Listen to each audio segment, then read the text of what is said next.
And 25. 22. I'm Anna Manuel. I'm 20 years old.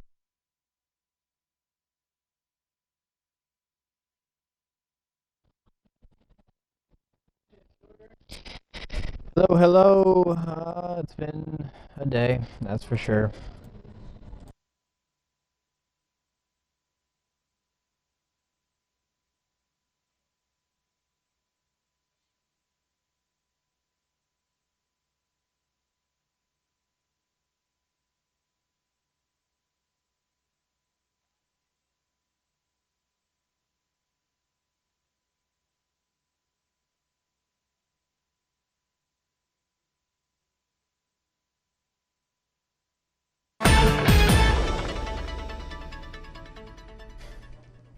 Well, we've had a few scattered showers across the viewing area the past several hours, not causing too much commotion. But as we go into the weekend, and we're talking about more rain, we'll do that more in just a few minutes. Your Fox 23 News at 9 starts now.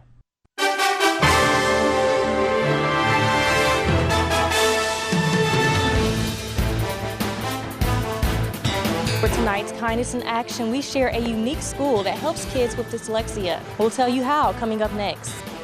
A candidate for governor made his way to the Pine Belt. Coming up on Fox 23 News, I'll tell you what he spoke to residents in Laurel about. Those details up next. And good evening, I'm Mark Edwards. I'm Anna Manuel. Thank you for watching Fox 23 News at 9. Just 1 week away now from the primary elections, and a candidate in the race for governor back campaigning in Jones County. Yeah, today candidate Bill Waller Jr. paid the Laurel Rotary Club a visit. Fox 23's Corey Howard reports. This is Bill Waller. Governor candidate Bill Waller Jr. making his last runs around the state before the primary election next Tuesday, August 6th. Same message I had when I qualified at the end of February this year, and that's education, health care, roads and bridges. Key points that are essential to Waller's platform. Now, among those three issues, the first one that Waller said he wants to tackle is actually teachers' pay. I think we've got some real issues with the Department of Education, starting with the director of the Department of Education. It's the highest paid in the nation. I think that's wrong. Waller says he wants to shorten the financial gap between teachers and superintendents. He believes that this is one of the many ways to combat the teacher shortage around the state. And when asked about the state's infrastructure, Waller replied, the state needs a steady income. 1987 was our last major road program. That was 32 years ago. Every state around Mississippi has adopted a major road program. Now, Waller says it's time for Mississippi to do the same, something he plans to address with the legislator in the upcoming session, if he is elected. And last but not least, Waller says there needs to be a push to save Mississippi hospitals. We've got 31 rural hospitals in danger of closing in Mississippi. We've had 5 that have closed in the last 5 years, so either taken bankruptcy or closed or sold. And so the easy solution is just like Mike Pence did in Indiana, and that's have Medicaid reform. Now, Waller will face off against fellow Republicans Robert Foster and Tate Reeves this time next week. I'm Corey Howard reporting from the Laurel Country Club, Fox 23 News. In South Haven, police say a former Walmart employee shot and killed 2 current workers this morning. Details from Fox News correspondent Jonathan Seri. Deadly gunfire draws police and first responders to a Mississippi Walmart. All I heard was pow, pow, pow, pow. And a lot of people just started rushing my way. It happened early Tuesday morning in South Haven, about 13 miles south of Memphis. Police say a former employee shot and killed 2 co-workers. One of the victims was found dead inside the store. The other found deceased in the parking lot. This shopper says he saw the gunman running into the building just before shots rang out. We see 2 people run out of the store and then just a flood of people leaving. One officer was injured, shot in his bulletproof vest, which likely saved his life, according to police. Another officer is credited with stopping the attack by shooting the gunman twice, sending him to the hospital. South Haven's mayor assures the public there is no larger threat. This is an isolated event. This is not something that, is involved massive people. It was a disgruntled employee. It's someone that had a personal grievance with his employer. That's sad enough, but it's not something that the city should be alarmed about. Walmart's president and CEO has released a statement reading in part, "The entire Walmart family is heartbroken by the loss of two valued members of our team. We feel tragedies like this personally, and our hearts go out to the families of our two associates and the officer who was injured." Officials say there were about 60 workers inside at the time. According to local media reports, the alleged shooter was recently fired after 25 years on the job. Jonathan Siri, Fox News. Laurel police are looking for a robber who targeted two gas stations early this morning. The suspect first robbed the Exxon station on South 16th Avenue just after 5 a.m., taking off with an undisclosed amount of money. Police say less than an hour later, that same suspect robbed the Shell station on Audubon Drive. There were no injuries in either. If you have information about these robberies, contact Crime Stoppers at 601-428-STOP. Today, Laurel Mayor Johnny McGee presented a proclamation to the police department recognizing Tuesday as the National Night Out Against Crime Day. LPD encourages residents to stop by the department and enjoy an evening full of fun. Play games with them. We interact with them on all levels. You know, we do a lot of things where a lot of times kids or even adults are afraid to approach us in a certain way because they feel like we're just about business. But we kind of like, you know, we come down and we kind of like mingle amongst each other, and we just let everybody know, hey, we want the same things you want. We want everybody to be safe. We want everybody to go to school, have a good time. So when we all get together, it's not no police and bad guys. It's just a bunch of citizens getting together on that night, and we just spread a lot of good cheer and fun. Events at the department began at 5 p.m. next Tuesday. Mississippi health departments are holding special school registration immunizations for children 10 through 17 this week. The state law does require children to be immunized against childhood diseases before they enter public or private school. No appointment is necessary. The clinic times are from 8:30 to 4 p.m. A unique school in Petal teaching kids with dyslexia reading techniques to help them plan for the future. Fox 23's Jacqueline Coleman has more. Kindness in Action is brought to you by Forest General Hospital. This is our 12th year. We're starting our 12th year. And in 2008, when we started the program, we had 24 children. And all 24 of those children, as of May, have graduated and completed high school. Several students who attended this school will be putting on their cap and gown and headed to college. The 3D School and Evaluation Center in Petal is a unique facility designed for students with dyslexia entering the 2nd through 6th grade, and the school also reaches to the Ocean Springs area. The school was designed for children whose primary issue is dyslexia. 1 in 5 people are born with dyslexia, and the most prominent signs is difficulty in learning how to read. The school uses sound and symbol techniques to teach kids with dyslexia how to process words in a better way. We start with the most simple sounds and symbols of I and for I and T for tea, and then all of a sudden you have I and T for it.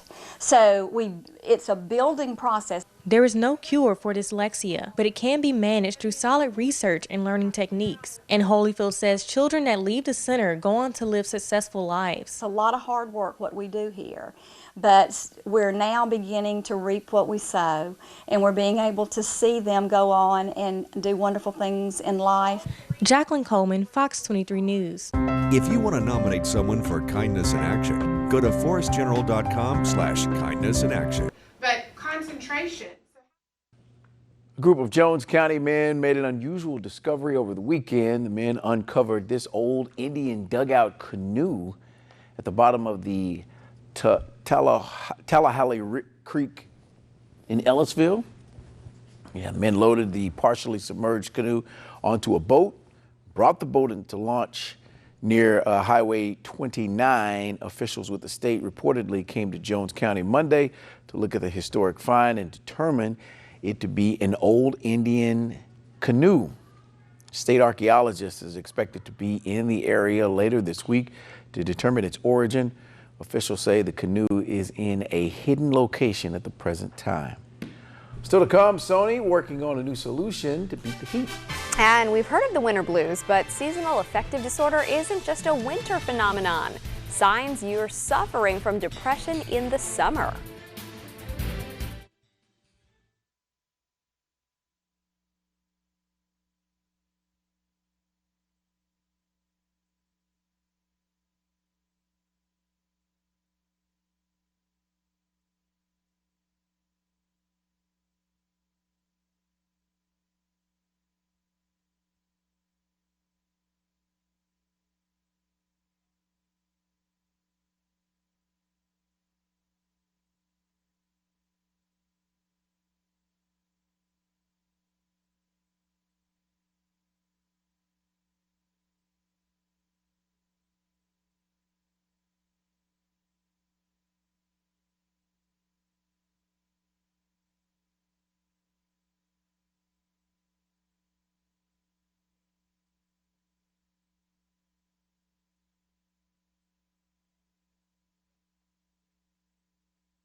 Exercising in hot weather can put extra stress on your body and cause serious illness. Yeah, in tonight's Healthy Minute, Dr. Arthur Martin with Forest General offers some tips on how to stay safe and exercise caution in the summer heat.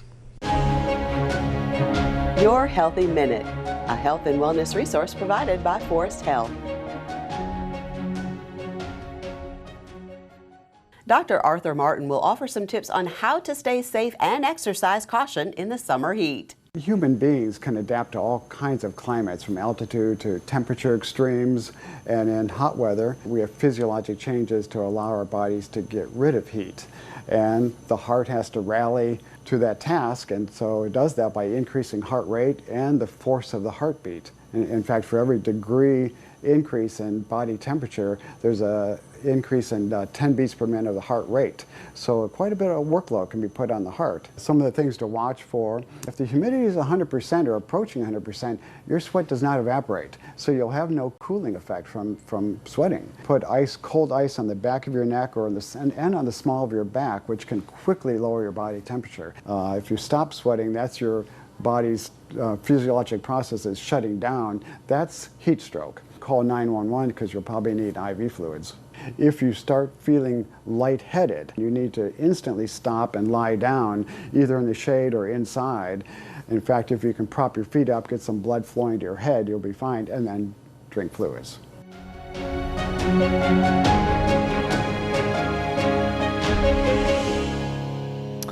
Do you ever wish you could take the AC with you on walks during those hot summer days? Well, this new Sony product helps you do just that. Stay cool for the summer with the Reon Pocket. It's a wearable air conditioner. Have you seen this, Ann? Sony's first flight program is crowdfunding for the game-changing device aimed at keeping you chill using electrical currents. The device is said to be about the size of a cell phone, slipping into your pouch, into a pouch between your neck and a specialized shirt. I'm trying to figure out how this is going to work. The lightweight Reon Pocket can be easily worn under any of your clothes to offer some relief from the summer heat. That's pretty small.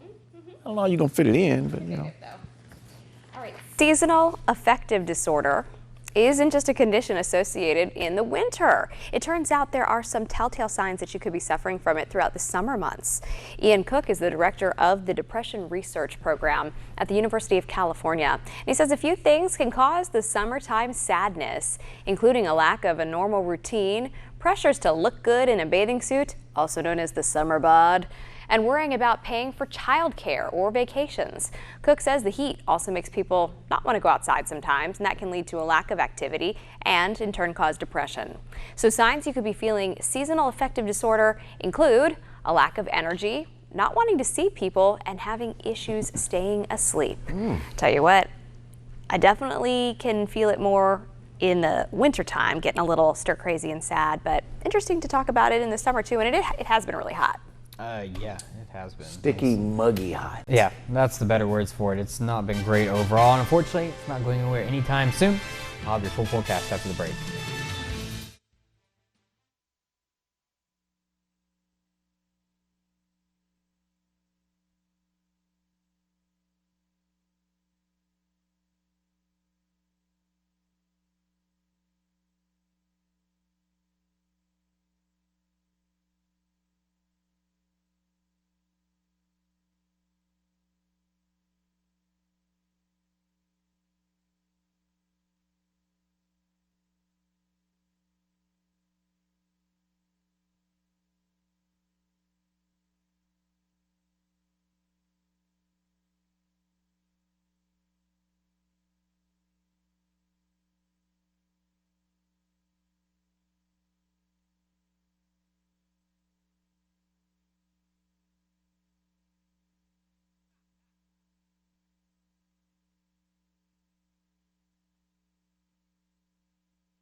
Now those chances of rain come back as we go into the weekend. Temperatures pretty consistent in the lower 90s. Follow us online, like us on Facebook, and visit our website, myfox23.com.